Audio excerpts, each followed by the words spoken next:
29 and I find myself wondering what did happen to the last 10. I ran away with my life, fast forward, never turn back again. It's kind of funny that the more we pass time, the more we need to set the rewind. And 19 was the year I had to leave you, but now I'm seeing all the signs. Is this really happening? I can't believe it's true. I'm just as surprised as you. Buona prima! Ciao ragazzi, benvenuti nel salotto del carpista. Oggi siamo qua con Piccini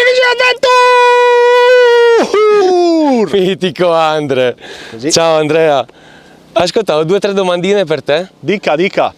Da quanto tempo è che pratichi carp fishing? Allora, carp fishing lo pratico dal fine 2007, inizio 2008, più o meno.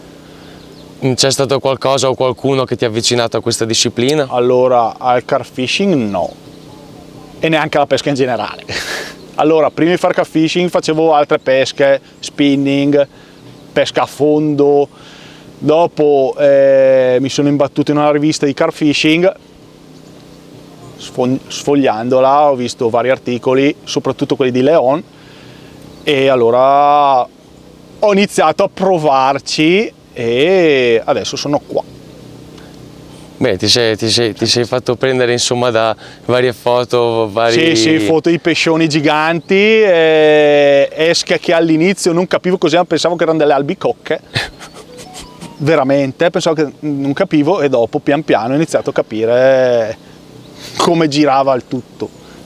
Beh Andrea, ma posso farti un paio di domande riguardo al carp fishing attuale in questi anni? C'è sempre questo dibattito tra pesca in acque libere e pesca diciamo nei laghi a pagamento. Okay. Tu hai una tua teoria, qualcosa che ci vuoi dire? Allora, io personalmente pratico carp fishing in acque libere.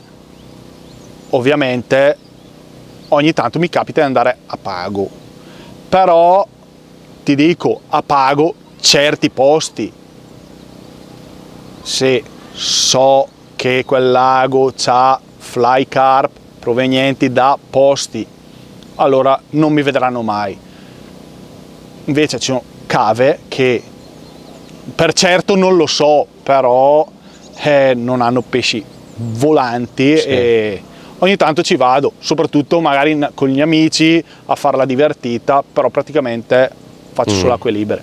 Non disdegno, cioè, per dirti, non mi sta sul quello che va a pago, perché ognuno è libero di fare quello che vuole. La passione si fa dove vuoi. Non mi interessa niente se uno va al carpodromo come se uno va in qualsiasi posto, ognuno è libero di andare dove vuole. La passione si pratica dove vuoi. Bravo.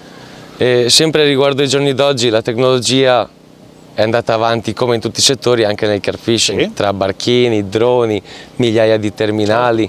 Tu hai qualche teoria, qualcosa che ci vuoi dire? Allora, secondo me, se la tecnologia va avanti è buono anche sfruttarla, perché tanti dicono ma tu c'hai l'ecoscandaglio da 3.000 euro e vedi meglio il fondo, non vale, più facile. Non è vero.